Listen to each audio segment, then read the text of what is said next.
د نن ورځې تازه او مهم خبر.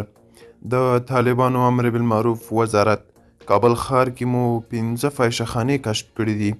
سلام، ستړي مشئ، وخت مو بخیر. د افغان نیوز قدرمن لیدونکو ښه راغلاست د نن ورځې تازه او مهم خبر ته.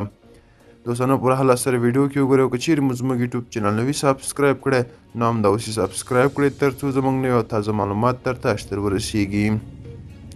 د طالبانو امر بالمعروف وزارت په یوې اعلامیې کې ویلي دغه فاحشه‌خانې یې د کابل ښار 11 حوزه کې کشف کړي او په همدې تړاو یې یوه میرمن هم نیولې ده. وړاندې اعلامیه کې ویل شوي له دې میرمنې څخه د تحقیقاتو پر مهال د 9 ښځو په ګډون 15 تنه نور هم کسان د دغو فاحشه‌خانو په تړاو نیول شوي دي. د مجرمینو دوسیې قانوني شوي او د شریعت په رڼا کې به ورته سزا ورکړل شي. په یو بل خبر کې ویل شوي چې په کابل ښار کې د نشه یي توکو یوه فابریکه هم کشف شوې ده.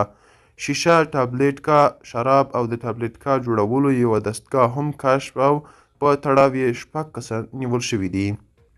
د افغان نیوز قدرمن لیدونکو دا و د نن ورځې چمتو شوې ویډیو. که غواړئ نور تازه او مهم خبرونه ترلاسه کړئ نو همدا اوس زموږ یوټیوب چینل سبسکرایب کړئ. تر بیا ښې چارې، ښه وخت.